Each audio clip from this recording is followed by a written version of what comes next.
Hello and welcome to another episode of the Sunday Segment, a place where I break down the three biggest financial news stories of the week. This week we're going to talk about the tech sell-off, UK house prices having two bouts of good news, and the Premier League finances being hit by the pandemic.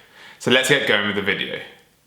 As always, don't forget to hit that like button and hit that subscribe button so you don't miss out on any further videos.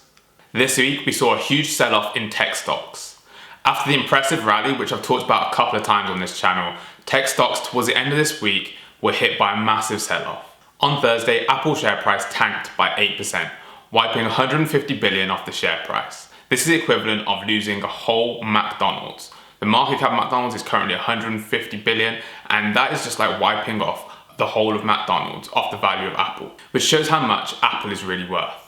Also on Thursday, Tesla shares dropped 8%. At its low point on Friday, the sell-off had hit the Fab 5 mega cap stocks. These Fab 5 stocks are Apple, Amazon, Alphabet, Facebook, and Microsoft. Each one of those had been hit hard by the tech sell-off. At its low point, the combined value lost by these companies was $900 billion. This sell-off hit the Nasdaq exchange hard because the Nasdaq exchange is heavily weighted to the tech sector. This week alone, it lost 3.1%, which actually isn't very much, but it's its worst week since March. However, the stock exchange is still up 25% on the year, so it's still performing incredibly well. As we know, tech stocks have been pushed higher and higher for a number of reasons. The central bank intervention, which has been printing bonds, which has allowed more and more investors more money to invest into the tech sector. Stock splits, such as we've seen from Apple and Tesla, which have only helped their share price make it more affordable for retail investors.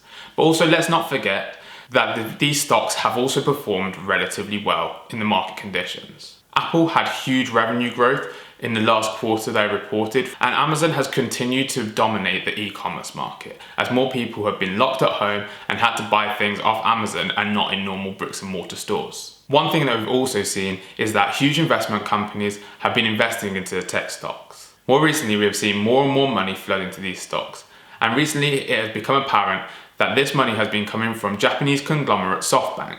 SoftBank has been making a name for itself over the past couple of years because it has created a $100 billion Vision Fund. The SoftBank Vision Fund was a $100 billion fund which was responsible for investing in early stage startups, invested in the likes of WeWork and Uber, and helped take these to market.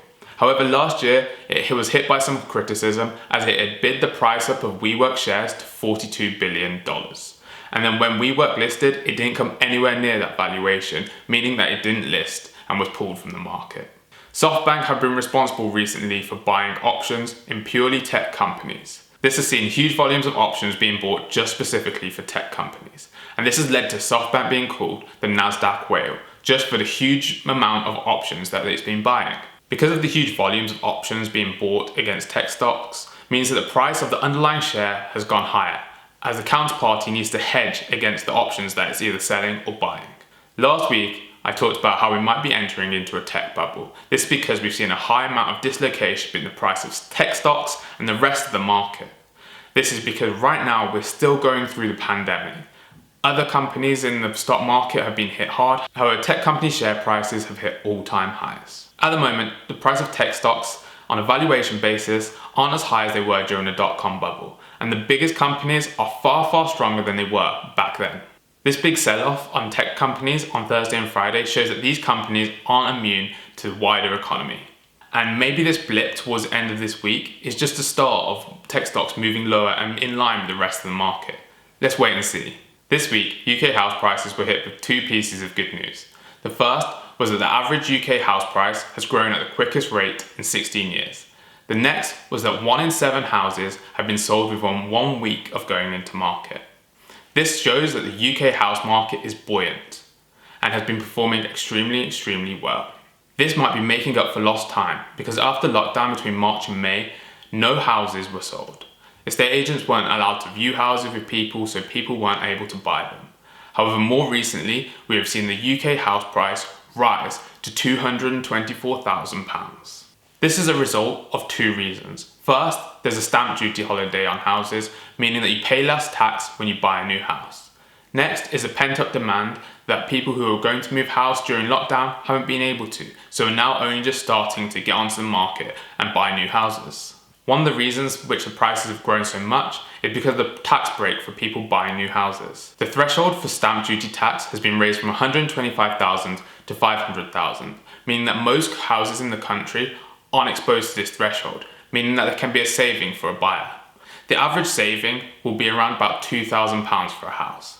However, if you're buying a house that's worth $500,000, the saving could be massive at around about £15,000. Whilst the rise in UK house prices is great news for the UK economy and the UK housing market, I do have some issues with this data. Just because the average house price in the UK is rising doesn't mean that every single house in the UK is rising. Because the value is an average, it means that bigger houses, which are worth more than the 224,000, will push the average up. This could be a result of richer people wanting to take the opportunity after lockdown to move out from cities into the countryside. You also have to consider who's putting this information together. This information is being put together by Nationwide Building Society. Nationwide is a building society that is responsible for providing mortgages to home buyers. They have an incentive to ensure that the housing market is buoyant, so that people are buying houses so they can lend money in the form of mortgages and therefore make more money. It will be interesting to see if this housing growth is sustainable, because most workers who are out of work at the moment are covered by the government's furlough scheme. However, that is meant to end at the end of October. This furlough scheme has kept unemployment artificially low and ensured that people can continue to pay their mortgages and probably enable people to move houses. Estate agents are concerned that should this government support end at the end of October and unemployment rise, it can put downward pressure on house prices, meaning that fewer people will move houses and the house market won't be as buoyant as it is right now. And finally this week, we'll look at the Premier League suffering from a £500 million hole in their finances due to the coronavirus. With the football season starting next weekend, clubs are facing a £500 million shortfall in their finances. As a result of the pandemic, stadiums have been closed, meaning that fans can't go to the stadiums and watch the games. With fans not in the stadium, they've missed out on a huge amount of matchday revenue, meaning fans have to stay at home and watch it on TV, meaning that clubs are now solely reliant on TV rights. The Premier League is the richest league in the world. It's generated over £5 billion of TV rights for the next 3 years. This has meant that each club has spent more and more money on transfers, being able to pay higher wages and attract the best players. Over the last 4 years, the Premier League has spent over £1 billion in each of the last 4 transfer windows. This is a huge amount and more than any other league in the entire world. However, the lack of fans and the cut in the broadcasting rights have left the Premier League with a £500 million hole, which will put stress on the finances of a number of clubs in the league. Sometimes the world of football can seem far away from the everyday lives of normal people. When you see footballers being paid hundreds of thousands of pounds a week and transfers in the millions, it doesn't really resonate with the everyday person. However, these clubs have also been affected by the coronavirus just as we have. This lack of money will impact the ability for clubs to spend. It impacts the amount of players they can buy and the wage that they can pay, meaning the talent they bring in might not be as good as they've been able to in the last few years. Obviously, the bigger clubs in the country, such as the Man Uniteds, the Man Cities and the Chelseas of the world, will probably do just fine. However, it's the smaller clubs that won't be able to attract the talent and might not be as competitive this season. I appreciate the Premier League is the richest league in the world, so other leagues around the world will be hit by the same issues. Leagues in Italy, Spain, France and Germany will also have less money, so may not be able to attract the same quality of players they have been, as players in those countries may want to leave to come to England for a bigger payday. We'll wait and see when it comes to the end of this transfer window on the 5th of October to see if clubs have been spending as much as they have been in previous years. Thanks for watching today's video and I hope you found it interesting. If there's been any other financial news articles that you found interesting this week, let me know in the comments section below. And as always, before you go, make sure you hit that like button and hit that subscribe button so you don't miss out on any further videos. And I'll see you next time.